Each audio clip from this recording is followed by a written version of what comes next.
We're here at Southern Grace Distilleries in Mount Pleasant, North Carolina, just east of Charlotte. A fantastic distillery making whiskey in an old prison.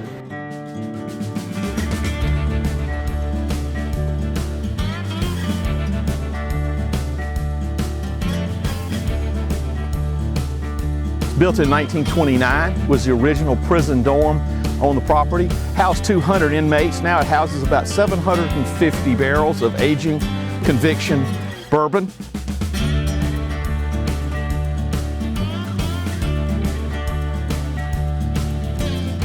Grew up on enjoying whiskey. Did you get into it? How did that come about? Neither my mother or father drank, so they're really proud of me. You can imagine.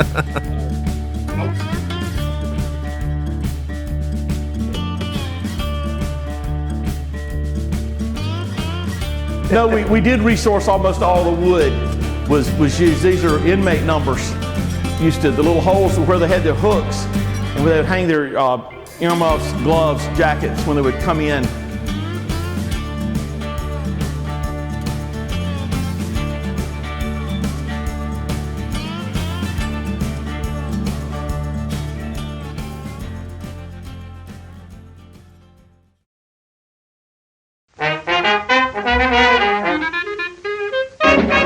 I'm Allan Cogan. Join me as I highlight small businesses with interviews on site at distilleries, breweries, and more. My mission is to share the stories of the awesome people behind the craft. Welcome to Crafted Conversations. Thomas, tell me about this building. This is 1929, the original building on the property as part of the prison. Right. Now it's your rick house. I couldn't imagine living here in the 1930s, 40s, 50s. And now you're housing something that's more exciting and fun. Yeah, I mean there's some kind of juxtaposition there between alcohol and former inmates. We hope that we're bringing enough joy now to make up for the misery and discomfort that was originally intended here. It's a funny thing. We've talked because moonshiners and liquor runners used to be here, and now they still are. So it's the history of the building, the design of the building. Sort of, we've been very fortunate in that for every day we figure out a new thing that works for what we do. It is turned into an excellent aging space, in addition to all of the sort of history and neatness of it, just as a building. Thomas. Yes, sir. Here at Southern Grace Distilleries in what used to be a prison. Tell me all about this, because I love this space, the aesthetic that we're sitting in. How'd you get into this and all the things? Well, we opened Southern Grace Distilleries in 2014 in the historic Warren Coleman Mill in downtown Concord. That was our first home. And when we expanded from corn whiskey, moonshine, when we expanded into bourbon, that space just was not suitable for barrel storage. Of volume of spirits being stored there was never going to pass code because there were co-tenants on the property. So my business partner and I set to search for a new space. And originally we thought it would be the standard metal building out in the middle of nowhere and with a barrel house. And the town of Mount Pleasant had us out, showed us around, had several places, and this was on the list. And we saw it was still a state-owned property, but it had been, of course, a closed prison. It closed in 2011. And when my business partner, when she saw this, the vision for the tourism, kicked in with her. That this had a potential unlike any other space. So we saw some good spaces, probably more suitable, just single-purpose manufacturing spaces. But there was something. The history of this place being embraced and welcomed by the community and the business community out here, it just sort of all dovetailed together.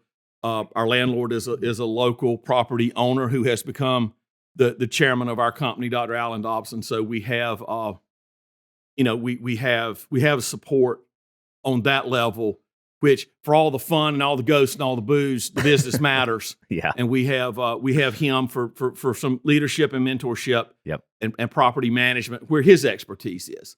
And it's but we got in out here Labor Day weekend of 2016. Everybody we knew came out, and we rented 2 big trucks and drove them back and forth and back and forth and back and forth. And when Labor Day weekend was over, Southern Grace Distilleries had a new home, and in January of 2017, we put our first barrel down, and that was the birth of Conviction bourbon in that period between sort of Labor Day and New Year's 2016 to 17. Well, I got to give you credit because you guys do not waste the marketing on this place. I mean, Conviction bourbon, right there in the name. You like you said, the tourism. I mean, this is a perfect spot to have. When I was here the first time, I was here with a buddy. It was his bachelor party. Right. I was telling you off camera, I was dressed like an idiot. I was in jean shorts and a Hawaiian shirt. You were not our first idiot. I'll show you. No, it was a long day. But no, we toured this space, and I was just so enamored with. Like, I've been to a lot of distilleries, and obviously every distillery has a cool aesthetic. A rick house is always beautiful to me. Sure. The steampunk look of a still. But this is in an old prison, and not just an old prison. It's in 2 old prisons. It's in the original house that we're in right now, and then where your still is, which we'll see later. What a cool concept. Was it like love at first sight for you guys? And was the state eager to get rid of it? It was love at first sight for my business partner. Okay. Because tourism and marketing was her angle. I was a little harder to convince because of the production challenges. Normally, if you're going to make a product, you want to build a facility or find a facility that's tailor-made to the production of that product. But the really, really good news here, the good fortune we had here is, number one, climate. We talk about this on our tours a lot. If you take the 2 great American spirits that you can get anywhere in the world, they're known globally, Jack Daniel's Tennessee whiskey, and the great bourbons from the Louisville, Lexington, Bardstown part of Kentucky. If you take the weather in those 2 locations, Lynchburg, Tennessee, and Lexington, Kentucky, their average weather, their average climate is spot on to what we have here. Okay. So just by good fortune, we situated ourselves in a whiskey belt from a climate standpoint. Beyond that, this barrel house that was built to confine inmates in the 1920s is a perfect aging space for bourbon. It was wide open so we could build our racks in. Yeah. Throw all the windows open for the ventilation. Because of the masonry, the seasonality of it is amplified. So we get the temperature variance without ever getting cold for an entire month at a time or overheat. So I came to love it as a bourbon aging space after we had fallen in love with it as a tourism draw. Sure. So we were very fortunate because a lot of times if you sell out the whiskey for the show, people notice that. Oh, yeah. And we got very, very fortunate that the show, the hook, came with a great classic bourbon aging space. Absolutely. And that's a good point. It's good to hear. When you guys started, were you doing any sourcing, or was it all your own product to begin with? We've never sourced a drop. We've gone from grain to glass in-house from day one. Very cool. I know you guys get your grain local. Yes, we do. Barrier Farms is about 3 miles up the road. They deliver whenever we need it on about a day or two's notice. They'll bring us what we need. Yeah. And he'll carry us for 30 days if we need him to, or 60 if we really need him to. So it's been a good relationship. And it's one of the great things about the whiskey business is that it is agriculture adjacent. Right. And that you get to deal with other people who work and sweat, work with your hands and feed people and pull it up out of the ground every day. We're grain to glass, and that makes us precious. They're dirt to plate. Anytime our barley providers are the same way. Anytime you get to work with people like that in a world that's been consumed by corporatism and legalists and all this stuff, that when you get to go and shake a guy's hand and pick out a bag of corn, you're winning. Yep. And we value those relationships a lot. Now, as I travel around and talk to different craft distilleries and breweries, I'm starting to work in wineries as well, the smaller business side of all of that. I really, really appreciate and have come to love that side of it, because to me, I think it makes the product taste better. I think the story and the kind of the bootstrapping and the care for the community and getting local grains rather than some mass produced thing and wherever. No shame on that. There's some good products out there, but I think there's something about that just makes it. I mean, I'm more prideful, but Right. makes it taste better. And I believe and craft distilling, and micro brewing really launched. Oh yeah. This. We're on the coattails of that explosion. But when you go to a place like this, or like any other of the great local distilleries in North Carolina, it's some of them make amazing products. Craft distillers can compete with the global products, with the really huge national brands in quality. But when you go there, you're talking to people who live there. Most of the time you're eating and drinking things that are grown there, that are made there. You can talk to the people who make them. For me, it's still the charm of the great, big, famous brands. It's not that they're big or they're famous, but when you go there, the people who work there live there. You're talking to people who grew up in the shadows of those rick houses.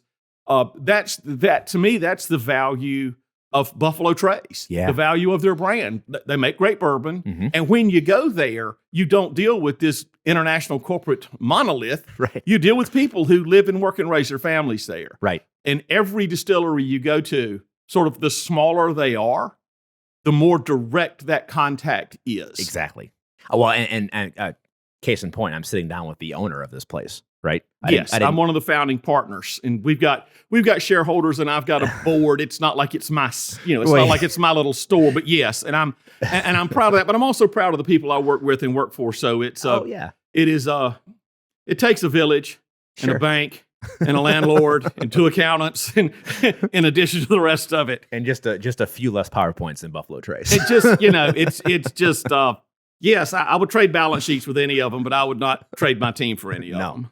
No, that's fair. No, I appreciate that. And I do want to say I appreciate you welcoming me here, because I think part of the allure of this is that you are accessible. And your story matters. I think there's a lot to be gained from people behind small businesses, not just in craft alcohol, sharing the story of where they came from, who they are. It's a lot of personability to that.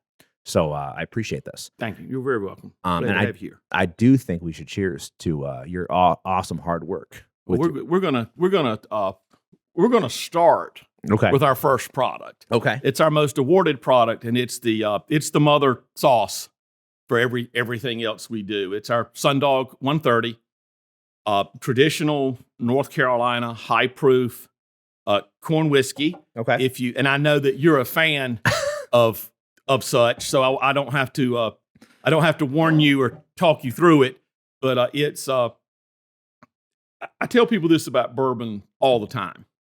Nobody's ever the best bourbon ever.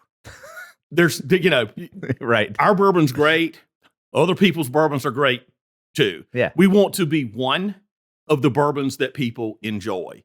When it comes to corn liquor, don't drink nobody else's. I mean, life's too short. Yeah, right. We think that this is what we do better than anyone else with a distillery permit does. Okay. And that's make authentic North Carolina corn whiskey. Wow. And then when you get to bourbons, put us on the shelf and drink us along with the other great bourbons.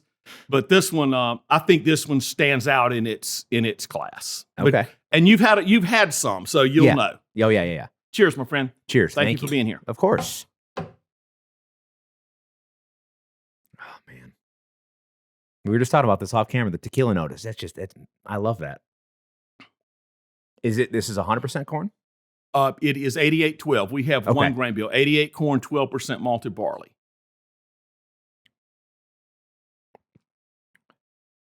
On a good day, the whole distillery smells like homemade butterscotch pudding. It's that slight smoky sweetness. It's not fair that it doesn't taste like 130 proof. It's dangerous. It's a scary thing.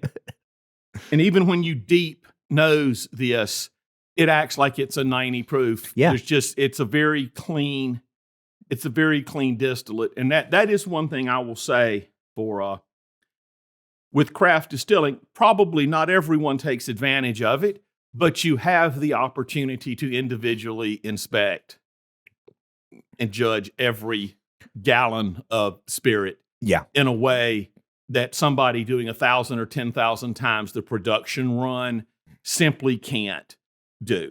And I think it shows through because the barrels can smooth things out. The barrels can cover up a marginal imperfection. Sure. When you drink it at high proof, straight from the still as this is, there's nowhere to hide.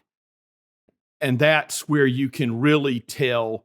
It's like some major distilleries that make great bourbons. Their White Dog isn't that good. Right. They got magic barrels, though, and they've got the time. It kicks in. It works out. Drink it raw. Yeah. And then you know. Well, and I've heard a lot of people say that, you know, if you have crap new make, you're not going to have, like, the barrel's not going to save it. Now, it can make it okay, but and I don't know if that's always true. It's one of those things that a barrel can make good better. It can make really good great, but it can't make crap great. Right. It will incrementally improve anything, just the exposure to the char barrier over and over again without even the rest of the aging effect. Right. Just that, anything that you wash through charcoal over and over and over and over and over again, it's going to get smoother. Right. So yes, but the importance of the new make, what's coming out of the still is what you have to live with 4, 6, 8 years from now. It's what will define you. And the cleaner and more distinctive it is going in the barrel, the better your chances are of getting something good out of the barrel. Right.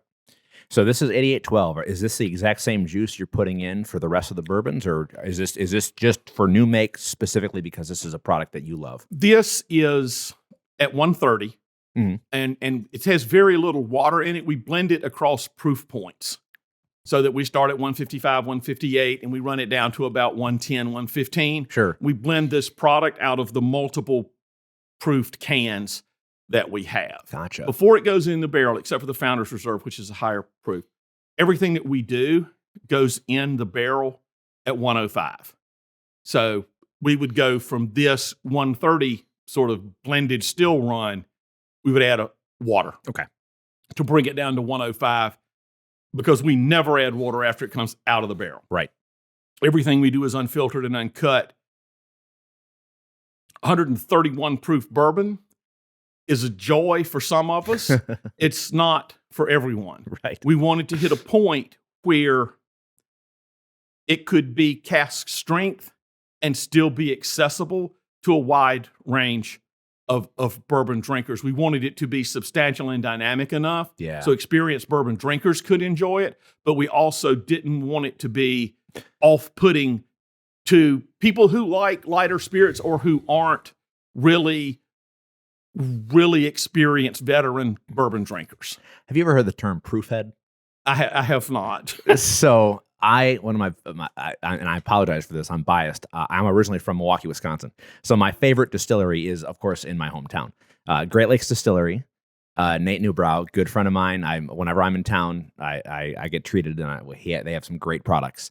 Also, they have a 4-year-old bottle and bond gin that's delicious. I don't like gin, but I like that one. We can still be friends.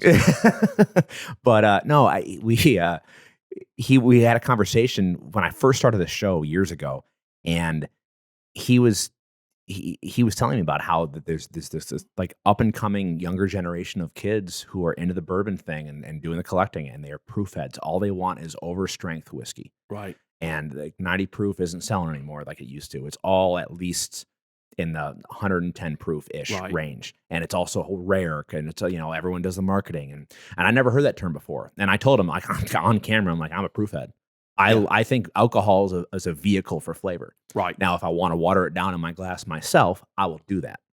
I don't know. It's weird. I never heard the terminology, and I think with a lot of people, and we all sort of develop our own palates, and we settle in at our preferred mash bills and proof points, and then we enjoy other things around the edges.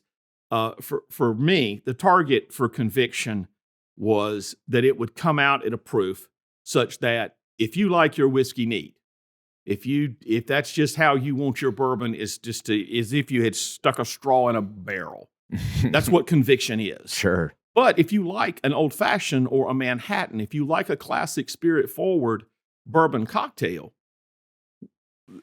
80 or 90 proof. Right. If you use a distinctive vermouth, for example, in a Manhattan and you use an 80 proof bourbon, it just tastes like the vermouth. Yeah. We wanted it to be big enough for people who did classic cocktail applications to still experience the bourbon in that cocktail. And we think that 103, 105, 106 is a pretty good point for that. Because at a 2-to-1 ratio for your Manhattan, we're still mid-80s on the proof side. And if you think that 85 is just wimpy to drink neat, we're 105, we're 106, have at it. So. Right. No, I appreciate that as a Manhattan enjoyer. Yeah. So have you always been into the spirits thing? Were you grew up on enjoying whiskey? Did you get into it? How did that come about? Neither my mother or father drank, so they're really proud of me. You can imagine. I worked at a golf course in the pro shop as a teenager, 14, 15 year old, and there was a bar there. Sure. And I did what, as a teenager, I thought was bartending. I was really just some sort of errand boy, dishwasher, bar back, figuring out how to get one more draft of beer out of the keg there. Yep. But that was kind of my first introduction to it, and the men. Then I just thought it was cool that a guy could come in and back then it was Scotch and soda, or Scotch on the rocks, kind of a lot of blended Scotch.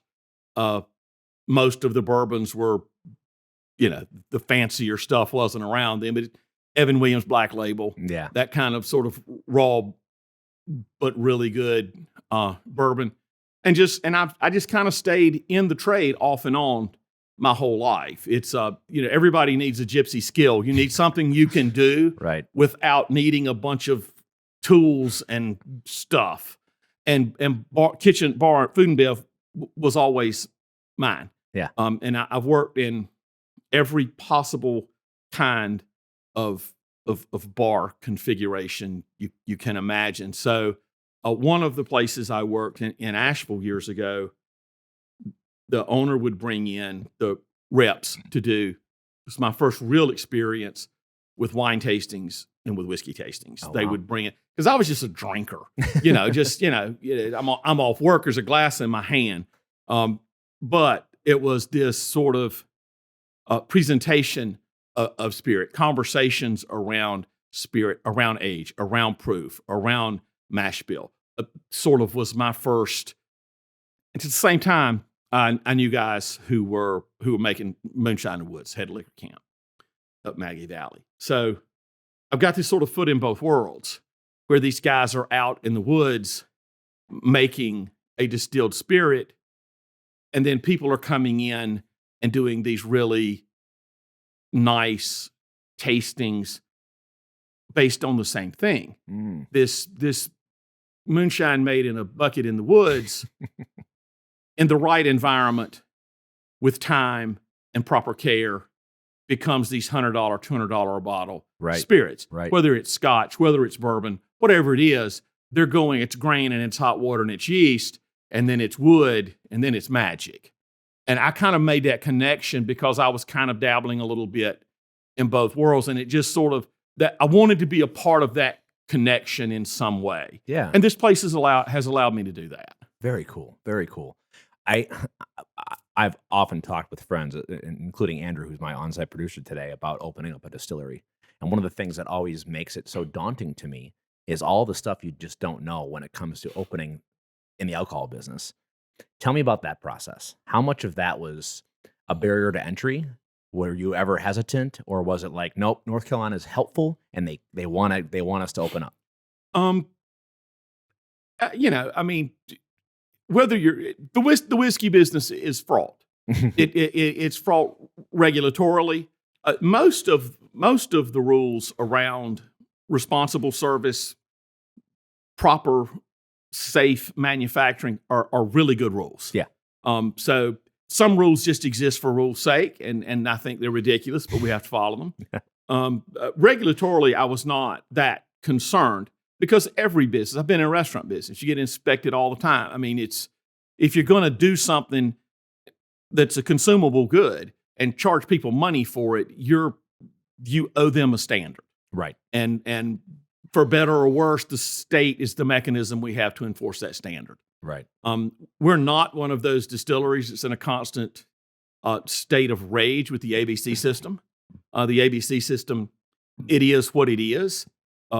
Some things about it are very good for us. Some things about it are annoying for us. Yeah. Some things about the DMV are annoying. Some things about my dad are annoying. I mean, it's just, it's life, and you deal with it.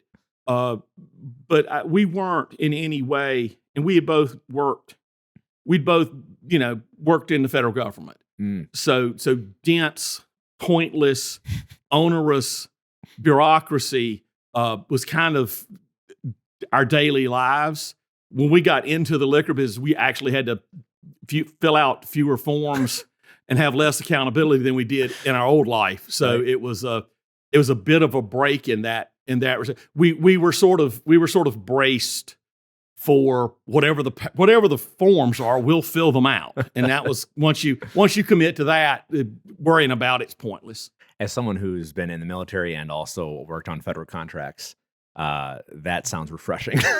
Launching a distillery from scratch requires slightly less paperwork than visiting Fort Bragg on a Wednesday afternoon as a non-military.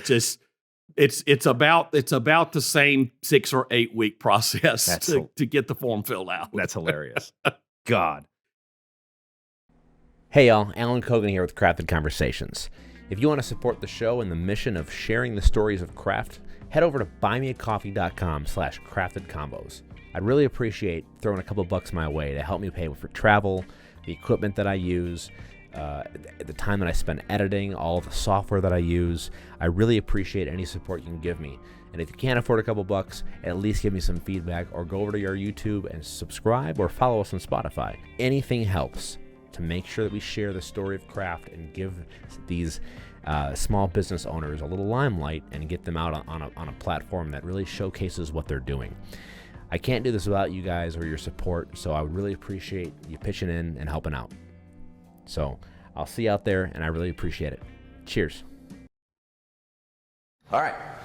So this is where the magic happens. This is it. Tell me about designing this inside of a prison. Is this made from prison metal that you melted down? And No, we did resource almost all the wood was used. These are inmate numbers.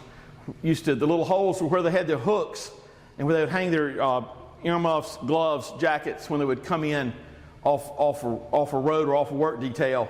So we did salvage wood to build our still stands. All of our stainless was manufactured, was fabricated locally from our designs. We use a standard pot still set up with internal heating elements. Our larger still's 330 gallons. Our smaller still's 100 gallons. We use a dual inline thump keg. Most people who use a thump keg just use one.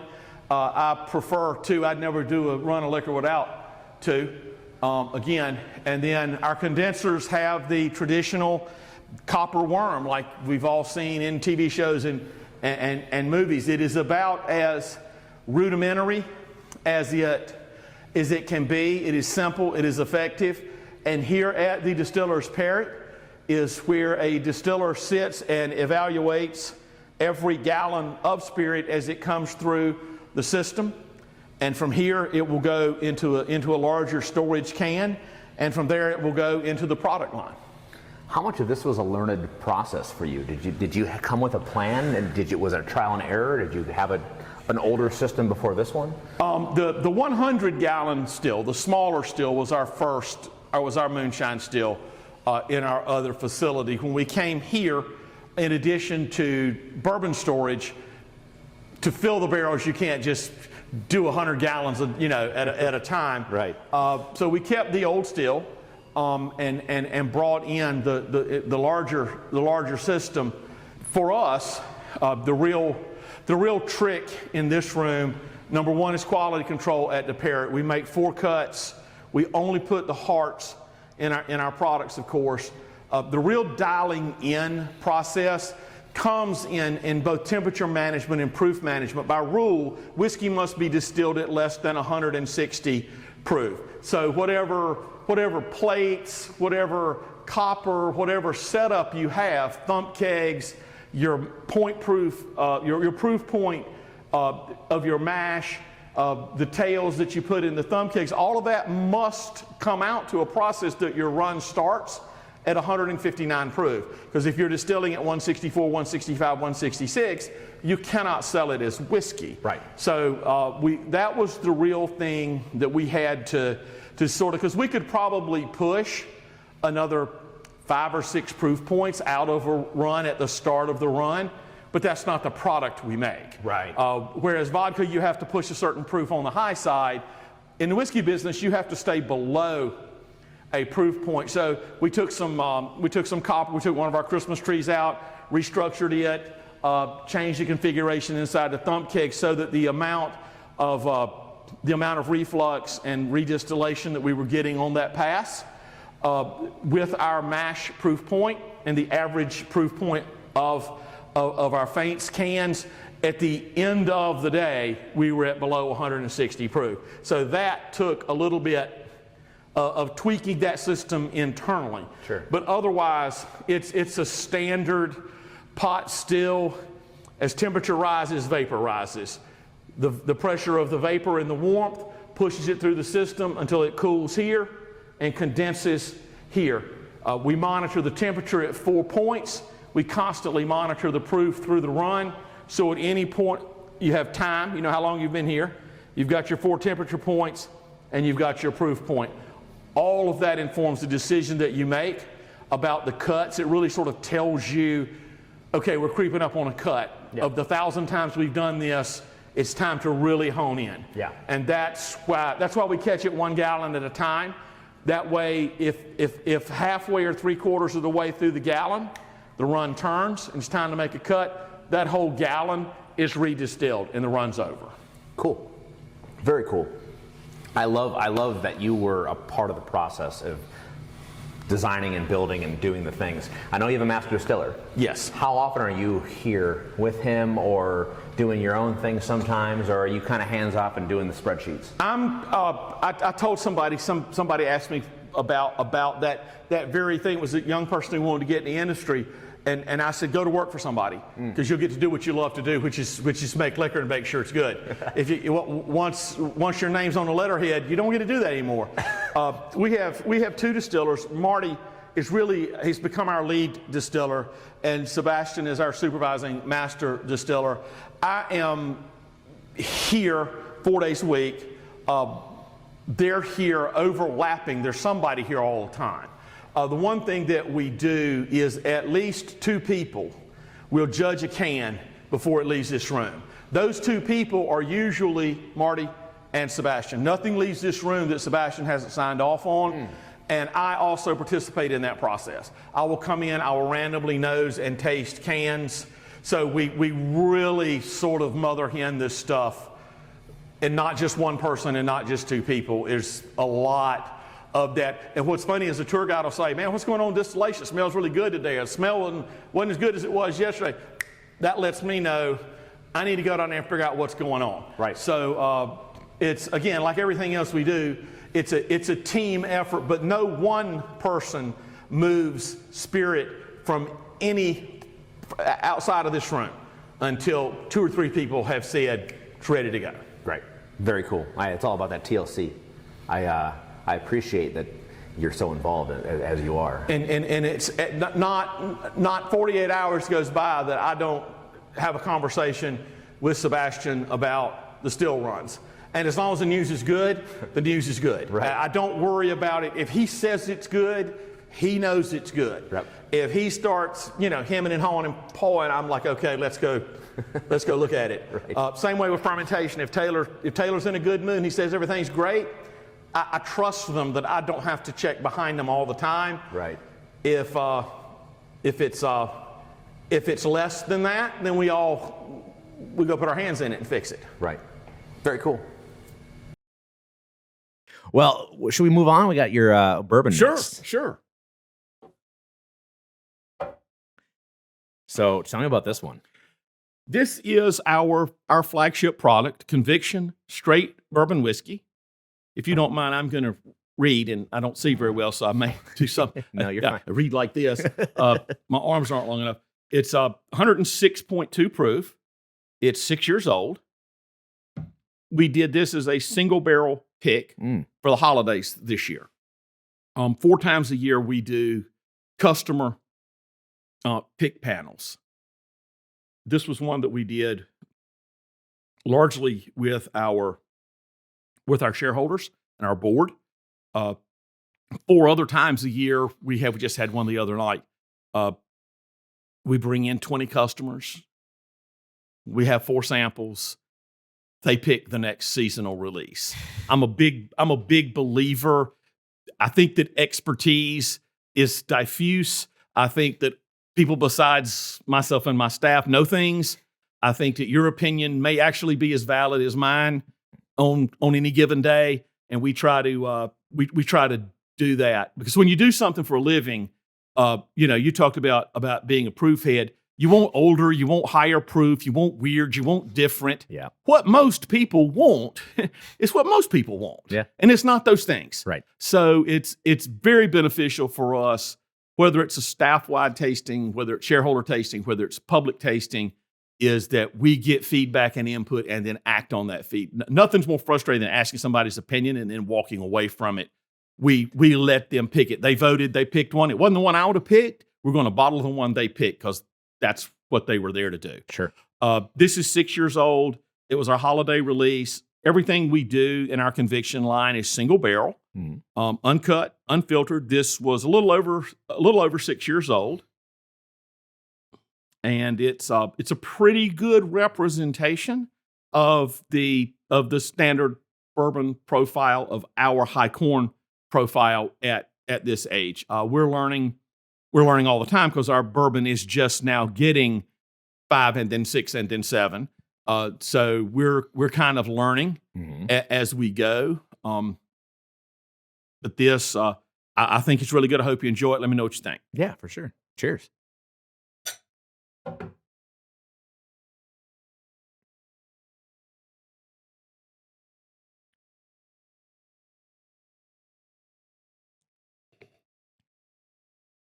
Oh man, I love that corn sweetness. It's it really is. And it shouldn't surprise anybody. 88% of anything should be definitional, but it really is.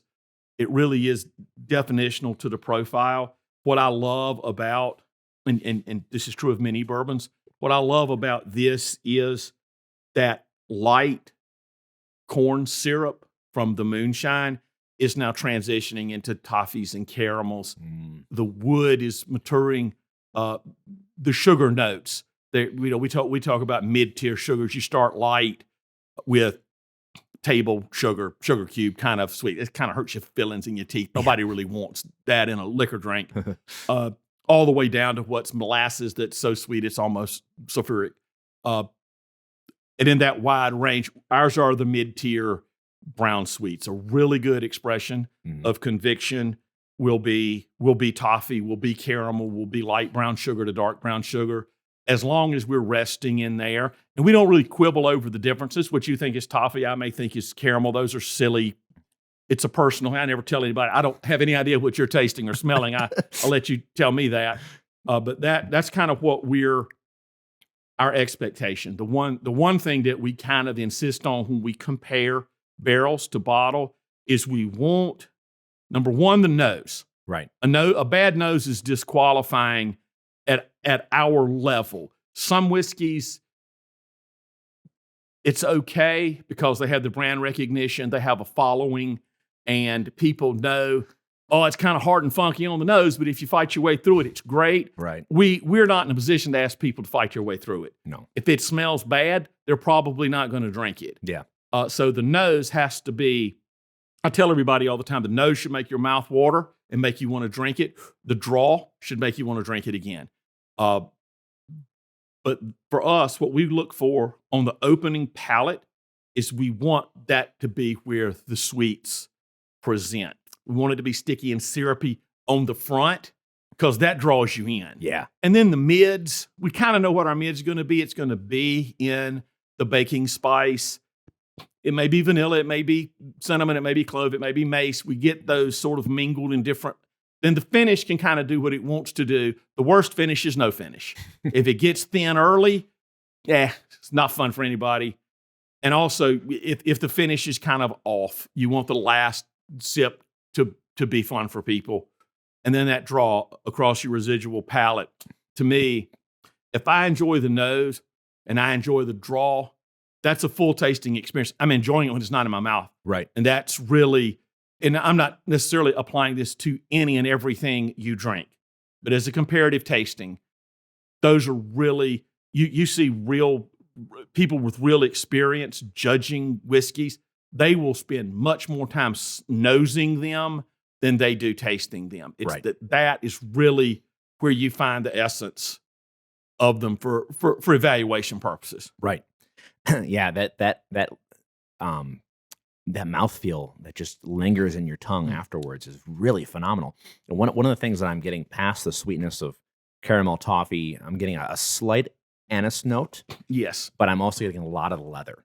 Right. And it dries out the mouth in a way that makes me want to have another sip. Which is, so very good, very good. It's what I prefer is I like the fat syrupy clinginess to sort of dissipate as I'm doing the back end of the palate.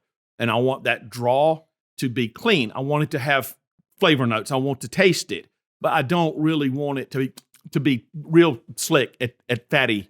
Yeah. At that point, I think the fattiness, it's called mouth feel for a reason. You feel it while it's in your mouth. When it's no longer in your mouth, I want that residual palate to have almost like a fruit juice cold juice crispness. Yeah. And that's and as ours gets a little older, as it's moved from 4 to 5 and 5 to 6, that extended exposure to char and to tannins is giving us that. Yeah. It's a 4-year-old conviction, which I love. It's a great 4-year-old bourbon. It's fatty and sticky and lingering. As it gets a little older, it gets a little crisp on the draw. And I think that has its own appeal. I really do. Yeah. I love that. Very good bourbon. I'm curious. One of the things I've always loved exploring and learning about, especially on the small business side, the balance of your bottom line and your experimentation. Because at one hand, you're the CEO. You can decide to do things. Obviously, you have a team. But in general, you don't have anyone to report to. You guys can play. Do you have a long leash for your master distiller to kind of play with what, like, hey, we're going to set aside some runs for this. We're going to squirrel away these barrels? Or how much of that is a calculus? It's calculus always with the eye towards the bottom line. We don't just say, you know what, it would be fun to do something stupid. We don't have the leeway to do that. Sure. And we do everything more or less collaboratively here. We all sweep, we all mop, we all wash the rags, and we all talk about product development. It's not like we just send one, and it's not like I show up and say, hey, we're going to do something else today. Right. We really do. We really do work together because if I had all of the good ideas, I wouldn't need the rest of these people. I could reduce the payroll by 90%. I don't need them. Right. So they're here. They know what they're doing. And the fact that they're different ages, different genders, have different flavor preferences. Emily's much better at selling bourbon than I am. So her input on the retail bottle side, she's conducted more tastings than all the rest of us combined. She knows what people say they like and what they don't like. That matters. Right. We don't do anything that isn't part of the conversation. As far as the experimentation goes, we have one fermentation regime and one distillation regime. If I find out somebody's experimenting with any of that, the collaboration ends and we have a meeting. But where we have really expanded and gotten to play has been in the cask finishing line. Yes. It's the world is full of great spirits, and a lot of them spend time in barrels. There are just barrels all over the world that have had great stuff in them, and if you've got enough time and money and patience, you can get your hands on 2 or 3 of them and put bourbon in them. And that's really been where our play and experimentation, always with the eye towards sales. We don't want to make something that tastes bad because it sounds good. Right. We don't want to do something. I don't like people in any trade who are obsessed with process if the process isn't leading to a better pour or a better sandwich or a better car. The process is irrelevant if the guy who's paying for it doesn't enjoy it. Yeah, and I think that's a good sentiment to have, because I think a lot of places become more of a marketing agency than they are a distillery. Right. And I mean, there's room. Obviously, marketing is marketing. You have to do it. But if you're just making fancy looking bottles, paying through the teeth on your bottle design, and you're putting crap in the bottle, or you're just putting something that says, "Well, this was aged in wine barrels," because that's cool. Yeah, you're right. And the thing that we had to sort of dial in is our bourbon has a profile because of its grain bill. Right. That's what our bourbon tastes like. There are, like, for instance, I love port wines. I love some port cask finished bourbons. I'm not real sure port would work for us because port is so distinctive in its own right. Sure. That it kind of needs, I think it needs a rye-based spirit in the finish. Yeah. I don't think that something that is just all this corn and all this light, delicate sweetness, I live in fear that the port would wash out the distinctiveness of our spirit. Whereas I knew that Vino de Naranja would not do that. I knew that Oloroso Sherry would not do that. I knew that a 25-year-old cognac cask with that bright, great distillate still hanging out in there would work for us. Sebastian instinctively knew that a toasted cask, he came to me one day and he was like, "You know what? I think we'd be great in a toasted cask." We had a 5-minute conversation and then ordered some toasted cask. We went from thinking about it to doing it in 2 days, day and a half. Love that. So in that way, we did not have to, convene an international council to go buy 3 barrels. Right. The good news for us is it only took 3, because if you're bigger, you need 300 or 3,000. And at that point, we're out of the game. And my cask broker is, I hate his guts. He flies around the world and buys barrels. It's what a cool job. He does not need an assistant. He doesn't need a chauffeur. He doesn't need any help at all. He just sends me pictures from where he is in Italy and France, bidding on barrels. But he's been awesome to us. Yeah. He has allowed us to get access to casks that a distillery our size often wouldn't have. We're kind of a favorite orphan nephew to him. And he's a serious guy in the industry, and he really knows his craft. And he's dragged us sort of into that world with him, and it gives us an array of spirits that we would not have had without his help. So but that's really been the fun. It's like Sebastian was, he says, "You know what? We need to do a honey." We had a guy show up, wanted to buy a barrel to do honey in, and Sebastian told him, he says, like, "Dude, bring the barrel back." So we put bourbon in it. So we sold out of it in 4 days. Yeah. It was great. But again, it was a 1 or 2 barrel investment, right, for us, which we can do that. So far, they've all worked. But for me, my contribution to that has been on the cocktail side. I know what our bourbon tastes good in. I know what compounds work to enhance our bourbon versus the applications that I don't really like for our bourbon. And those barrels, those base spirits, have to bring that to bear so that it's sort of an amplified wood-aged cocktail effect. Vino de Naranja it's an old-fashioned in a glass. The Amarone, the big Italian Valpolicella, it's a great wine, very closely mimics a really good vermouth in a Manhattan. I knew that our bourbon played well with really good vermouth. It's a no-brainer that it will play well with Amarone wood. Yeah, absolutely. I love that. Has there been anything that you, in that vein, that you have on your radar that you want to do that you haven't been able to resource yet? Not in particular. We're looking at, we're going to harvest our this will be the last run for these Naranja casks. So we've got to decide, do we want to leave that available? Because we'll age these out. We'll have to source new ones, or do we want to do something else? I don't have another idea for one right now, but I didn't have the idea for toast. Sebastian had the idea for toast, and he came down the hall and told me. I didn't know a guy was going to bring us back a used honey barrel, so we had honey. So sometimes the best plan is to see what happens, and react to it. Our priority is the production and building of our conviction bourbon inventory. And the cask finish is a sidelight to that. And for every barrel we take out of here to cask finish, it diminishes the inventory of your flagship product. Yeah, right. And that's really, you ask about the calculus, that's really the calculus. We can experiment with 4-year-old bourbon. We got to know it's going to work. Right. Yeah, that's a massive resource investment. It is. The barrel, because I know we will eventually sell conviction bourbon. Sure. Why diminish it by putting it in the barrel with an inferior spirit? So and trusting your cask broker is a big, huge thing. They're ready to use when we get them. We don't have to hydrate them with water.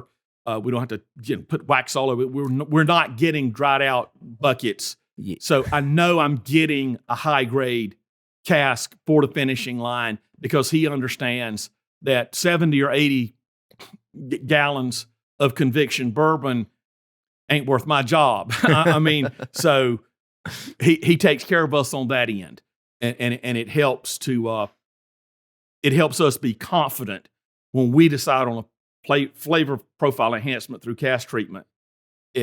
Knowing that cask is going to be what it's supposed to be when you get your hands on it, right, alleviates a lot of the downside. But we make those decisions before the casks get here, and our real focus now is to keep doing what we're doing. We're kind of out of the experimental phase on casks, but who knows what Emily might think we need to do. So we may do it. I love that I guess that ideology behind it, right? Just kind of let it happen. And the ideas flow. And I love you said that earlier about collaboration, having everyone on the team kind of be part of product development. Because, I mean, boy, you could sit here and chat about barrels all day, and all of a sudden someone says, hey, what about Zinfandel? Oh, that sounds interesting, and let's try it. But I wonder, from talking about it to trying it, is there how much of that hesitation goes into, I don't know if I like that profile? Because that must be daunting. I do a stupid thing when the barrels get here. I put conviction in my mouth and I stick my nose in the barrel, and I swallow the conviction while I'm drawing air out of the cask. And I'm sorry, I do stick my nose in the cask. I apologize, but it's that's that note that I got. Decongestant. It's that thing about, people are so weird about people touching their food. You go to a restaurant, 12 people have touched it before it gets to the table. You never think about that. Right. But heaven forbid you touch a roll and give it to the person beside of you. It's a weird prohibition that we have against those things, phobias and such. But that's what I do. We take the bung out, we take a sip, nose the cask, and if that doesn't clash, you're off to the races. That's as good a way to tell as any. But the rule for any cask finishing idea is, are you willing to invest multiple barrels of fully aged conviction bourbon in it? Because even a really expensive cask isn't that much money. Right. 4 bourbon barrels at full age. Pretty expensive. You're talking about, at wholesale, you're talking about, 20, 25 grand. Right. So you're going to bet 25 grand on this peach brandy barrel. Right. I'm not. Yeah. But, hey, you never know. Man. Well, speaking of barrels, I know the next one we have up is a double oak. Yes. So tell me about that. Conviction double oak. It is, it spins as all double oaks. It goes into 2 bourbon barrels, which is to say 2 charred white oak first use barrels. Right. Because when you do cask finishing, as soon as you take it off of new wood and put it on used wood, your aging clock stops. Mm-hmm. If you put a 4-year-old bourbon into a port wine cask and you leave it there for 100 years, it's still 4 years old for the age statement. Right. Double oaking is different. As long as it goes from new first use wood to first use wood, the age clock keeps spinning. Right. So it gives us a lot of options to Do you want it to be 4 years old and then put it in the second barrel for 3 or 4 or 5 months, which is what some people do? They take their fully aged, really good bourbon and they put it in a new barrel for what would essentially be a finishing period, a short period of time. Some of them stagger their char levels between the two barrels. Yeah. We use same char level, both barrels. And our rule is that it has to stay in the second barrel at least as long as it was in the first barrel. Oh, wow.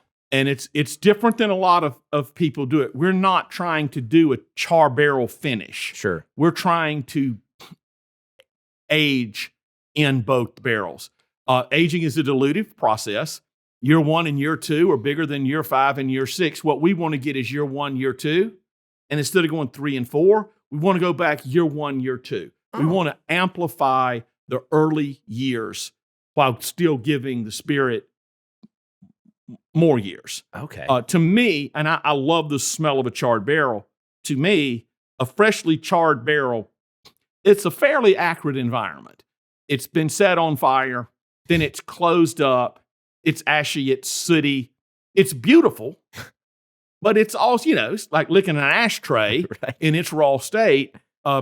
Again, I don't want to take bourbon and expose it to that environment for a very short period of time, because we all know that wood changes spirit. That's why we're in a barrel house. We know that. Right. Spirit also changes wood. It's not just the whiskey that's aging and being conditioned through that interplay. It's the wood itself. And anybody who's ever taken a barrel apart knows that a brand new barrel looks and smells and tastes and feels one way. A barrel that's had bourbon in it for 2 or 3 years looks and smells and feels completely different. Right. That's part of this process. The wood is also changing, and the changes in the wood are leading to the changes in the spirit. It's a cycle. It's not a one way where the wood's just pounding away at the spirit. Then you take the bourbon out. No, it's the same barrel it used to be. It isn't. I don't want to take a 5-year-old bourbon and drink it out of a 6-week-old barrel. That to me makes no sense. Right. What other people are doing, I'm pulling for them. But that's the way we do it here, is that it is a true age over age versus longer age versus quick finish. Interesting. I'm trying to think if I've ever heard of anyone doing a double oak that way. That's really unique. But we had the advantage here, the specific advantage here of not knowing what we were doing. So we thought about it and made up that little thing there that made sense to us, and we did it that way. I love that. Fortunately, it worked. Yeah. But like I say, some people do a very short second barrel finish, and their double oaks are great. You can get to the right answer through several paths, and that's the one. That's the one that we've chosen on that product. And again, you've paid for the barrel, use it. Yeah. Get the good out of it. That's a good point. Yeah. It's a good point. Well, all right then. Well, cheers. Salute. Oh yeah, that's a lot more barrel note. A little more color, fresh char, and I believe this is. You almost get that campfire, doused campfire nose. Yeah. That's and that's the same juice? Oh yeah. Yeah, that's so different. We have a it's sort of a mantra here. You ask about our creativity. Mm-hmm. Our creativity through fermentation and distillation comes with consistency. It takes creativity. Creativity doesn't mean you're slinging paint on the walls and doing it different every day. No, right. Creativity means despite all of the variables, you're making it be the same. We have enough pressure on us from the weather to the water to the yeast to the corn. We have enough pressure on us. Our creativity is getting it the same in a world full of variables. Yeah, in spite of. That's where my guys, that's where Taylor, Sebastian, and Marty, that's where their brains are. Isn't in figuring out how to make it taste like blueberries. It's in figuring out how to make it taste like conviction. Right. That's the work. Yeah. Beyond that, we always say, trust the wood. Get good barrels, make good liquor, you'll be okay. And that's our double oak, to me, we trust the wood twice, and it shows. I love this product. I love just the little subtle differences between the flagship Conviction single barrel and the double oak, and that second wood impact is explosive and prevalent. Yeah, I don't think I had this one when I was here last, and that is impressive to me. Wow. Our veteran bourbon drinkers, the guys who have 500 bottles at home, and they ain't got no pictures of their kids, but they got pictures of their E.H. Taylor collection. It's my dog. It's my dog and my liquor. Yeah, I got. You look at me, you'd think I've got cats and liquor, and that's it. But it's this is overwhelmingly their pick of our product line, because of the palate is just a little more dynamic. Yeah. Just because you're getting the wood compounds from two different barrels, you're doubling your shot at getting something that's exciting and good. Mm-hmm. Well, kudos to that. And it's got that dry, it's got an exaggerated dry draw. Yes. And that's the second char. Yeah, it's like almost as strong as a cab. Yeah, dryness. It's a big red wine, and I don't like to confuse people between feel and taste. It doesn't taste like peppermint, but it has that cooling, drying effect. That menthol effect of menthol. Yeah, absolutely. Wow. I'm mad I didn't have this last time. I would have bought this one. But it is, and we do this in a Manhattan with the Antica formula vermouth. Yeah. And you're talking about a big array of flavors that mesh. It's like, because they're big, they could clash, but they don't. There's something in this. Always, corn's profligate in the field. It'll crossbreed itself. It will take on the characteristics of what's around it. Right. That's why it ages well. I think it also takes place at the cocktail level. It's that there's something about the nature of corn at any state of its existence. It wants to take in and mingle with other things. Yeah. And I think that it makes for really, really good cocktails. Yeah. No, absolutely. I can taste the Manhattan in that. That's good. Good stuff. And I got one left. And I will say, before we talk about this one, I brought this to a blind tasting with some guys who are a little bourbon snooty, who are sometimes they're like, craft is fine, but it's kind of young and bless them. Yeah, right. And one of the guys there said that this was his favorite bourbon of the night. And then after he learned what it was, he's like, this is probably the best craft bourbon I've ever had. Yeah. And I'm like, yeah, well, okay. So that was my sales pitch to you about your own bourbon. Thank you for sharing that with us. And I tell people all the time, we've won awards and we're going to win some more. It's fine. But to me, I get an email or I get a text from somebody and you're like, well, my dad and I opened up our double oak for his birthday and he loves it. I'd rather have that. Yeah. I'd rather you tell me that I got some buddies and they're a little snooty and they drank Founder's Reserve and passed out and went and bought a bottle. That's the win for us. Is as a bartender, my job was to slide something across the table that you're going to enjoy.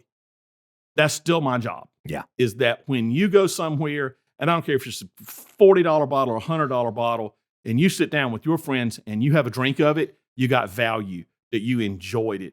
And again, the proof heads, the ones who try our Founder's Reserve, they go nuts over it because it brings to bear everything we love about high proof bourbon without any harshness. And that's the key. I love high proof bourbons, but when you go above 115, 120, 125, you're making a commitment. I'm going to deal with the alcohol to enjoy the rest of it. Even the great ones, the sort of definitional high proof spirits are that way. Yeah. This is, I'm going to deal with this and then I'm going to love it. With ours, you don't have to deal with it. You can just love it. Yeah, absolutely. Well, Andrew, if you don't mind, because Andrew's good at this. He is. Don't forget to sip your server. Yeah, Founders Reserve. I actually just finished the bottle that I had when I came here last. I got one of this and your Oloroso Sherry finished when I left, and those are both gone. So I was really excited to come. That's a good thing to have you here. Yeah, right. Shoppers are welcome. Cheers. Cheers.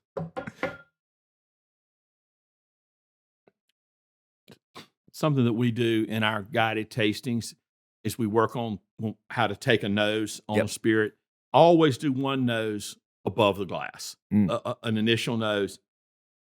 And at that level, you really shouldn't have any alcohol gassing off in any spirit. It should be a subtle nose, but it should sort of tell you what's coming. Right. The second nose, I take below the rim of the glass and I huff it. I take a deep dig where you will probably find alcohol. The reason I like to do that is that tells me, is the alcohol dominant and pervasive, or do I still get the rest of the notes mingled with the alcohol? That probably doesn't matter if you're going to have an old fashioned, but if you're grading a spirit, it does matter. I need to know at the sort of fume stage, is alcohol the dominant note in this? Because if it is, you need to brace yourself. If it isn't, you might have one. You might have one you're going to enjoy without having to make that concession. Right. And I think on a really deep, just on a huff, there's no alcohol on this. Actually, our stuff at 20 proof points less has a little more alcohol on the nose than this does. I would agree with that. And that's kind of wild for that. It is. Interesting. So is there anything different about this, or is this just a higher proof? It goes in the barrel at 125. Okay. And we're aging it all out. We don't even start checking them until they're 5 years old. I see. So Okay.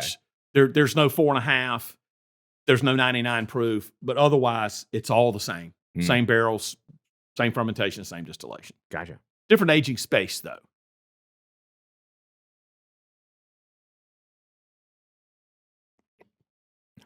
Oh, man.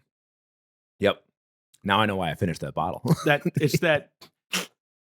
It's a funny combination for me. This bottle in particular, it has and they keep telling me not to say this, and I keep saying it anyway. I sometimes like distilled spirits, bourbons in particular, that bring out that sort of umami profile, that black walnut, truffle oil, potting soil, dank, funky kind of a note. This doesn't have it big. But what this one has big is another thing that I really enjoy. It's almost like an over-toasted marshmallow. Yeah. Where you get char, but it's charred sugars. That it's not an ashiness.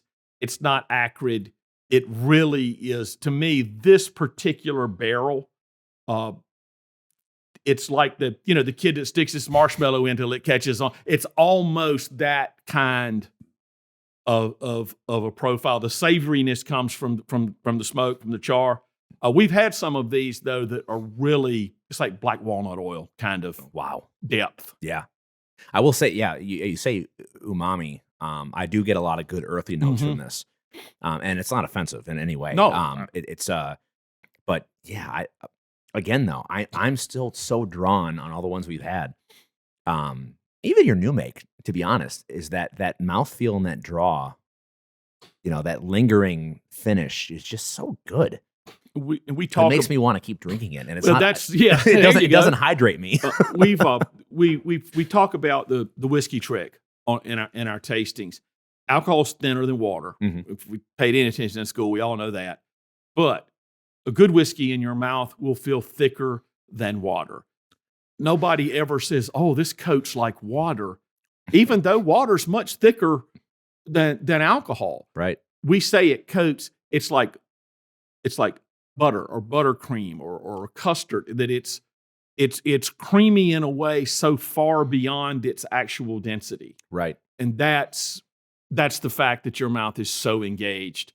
And I just mouthfeel. In addition to nose and draw, mouthfeel to me, that tactile experience of the whiskey in your mouth for me is a really big thing. I'm glad ours has it, but I apply it to anybody else. That's what one of the things I really love Almost anything in the world that's considered a great whiskey does that. I would agree with that. I mean, you can tell when you have a whiskey that's very thin and it's not that it's bad product, but if it doesn't stick around your teeth and your tongue and it's like, oh, okay. I mean, it got me there. And It goes in a cocktail. Oh, yeah. And a lot of times those things are, again, paradoxically lower proof. Right. But the more water you put in, the more you're muting the compounds that trick your mind into thinking that you're having a robust taste experience. Right. That gives the illusion of stickiness, of linger. Yeah. It's a funny thing. On our guided tastings, I always include our white dog, our 105, as it goes in the barrel, for the point of it starts as this, and then wood does this to it. Right. And people get so afraid of proof point. Our 130 is much easier to drink than our 105. Yes. The water makes it muddy. It makes it non-distinct. It just makes it a less pleasurable sip. 105 is the right barreling in point for us. It's a great process point. But if you want to drink the corn whiskey, get it at 130. Yeah. And it's just it feels crisp, mouth feels better at the higher proof. I don't understand the chemistry. Somebody out there probably does. I just know that for a fact, that a great whiskey feels so much heavier than it actually is. Absolutely. Well, one last question I have for you, and I'm always curious because at my core, when I first got into the spirits world, I love Scotch. I got into Scotch. I love my peated Scotches, my Ardbegs, my Lagavulins. It's just how I am. I still have them on my shelf. I still enjoy them. But I really have appreciated how much craft has been able to play with bourbons and ryes and whatnot. And especially with the advent of single malt, the American category now becoming a thing. I'm curious if you have thought about venturing outside of bourbon as your main baby. Have you thought about making a core line of ryes, some single malts, have any thought on that? The thing that comes up most is doing not a rye, but a high rye bill, pulling it off the conviction line and having a high rye bourbon. Sure. That seems to be, the wheateds have had their moment. I like them. I think, without naming names again, I think the wheateds are dominated. And I know where to go get a good one. Yeah. And I don't know how much of that I want to try to be better than those great distilleries at making these super popular, super delicious 7 and 8 year old wheated bourbons. It just doesn't. I'll drink theirs and make mine. Yeah.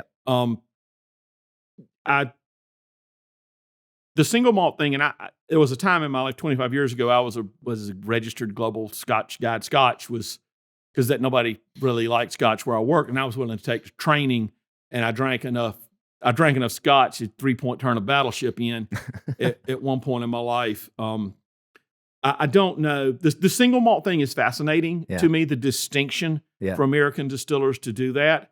I think I'm gonna let somebody else jump in that pool and see at 4 and 6 years, see what those whiskeys are doing. I'm excited they're in the market. I'm happy for the distinction. I think we're going to keep doing what we're doing.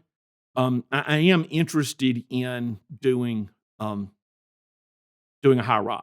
Yeah. I think that when the fads come and go and the world settles back in, I think the things that rye adds to a bourbon profile are part of the expectation for the broadest part of the bourbon market. Absolutely. And if we were going, and again, this is a conversation to have with a dozen other people, but I think if we were going to move, it would be to do a second high rye. As a rye lover and a high rye bourbon lover, I welcome that. Well, we have people. The thing about rye is it takes a little bit longer to be good.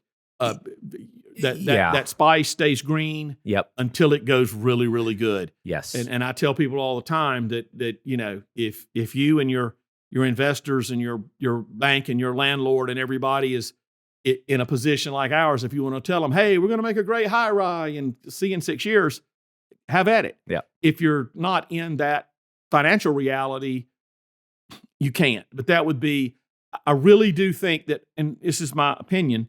I started to say humble opinion and then brag, so I won't say it's a humble opinion. It's a not very humble opinion. I think our high corn bourbon is a really, really good bourbon. Yeah. And I just don't mean for craft. I think our bourbon is good in the bourbon market. I think we're good. I would be really interested to see what 15 or 20% rye bill, how that spice would play off against our established sweetness. Yeah.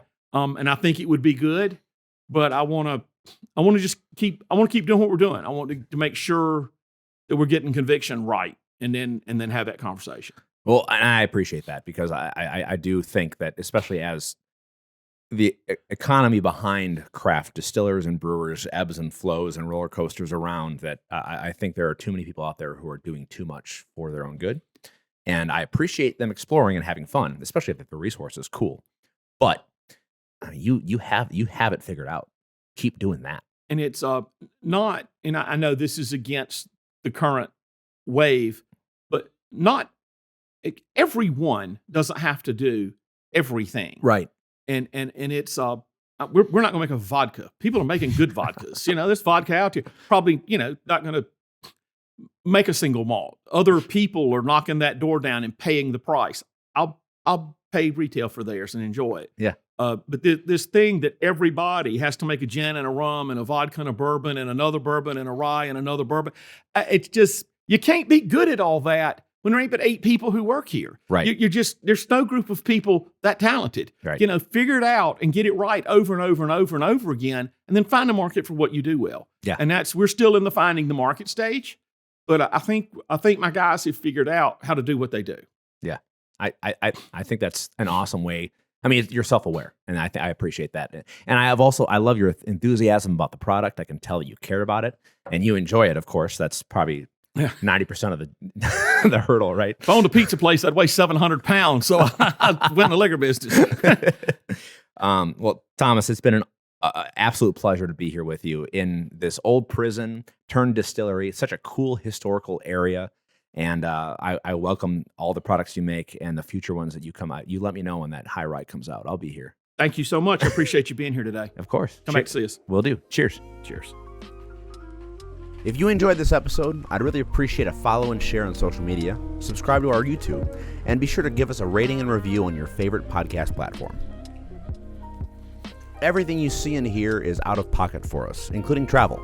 If you support our mission of showcasing the amazing stories behind these small businesses, do me a favor and head over to buymeacoffee.com/craftedconvos. Buy Me a Coffee is an awesome way to help creators like me with simple one-time donations or a monthly contribution. Every dime goes into giving these breweries, distilleries, and more some much-deserved limelight. If you have any questions or concerns, please reach out. Cheers!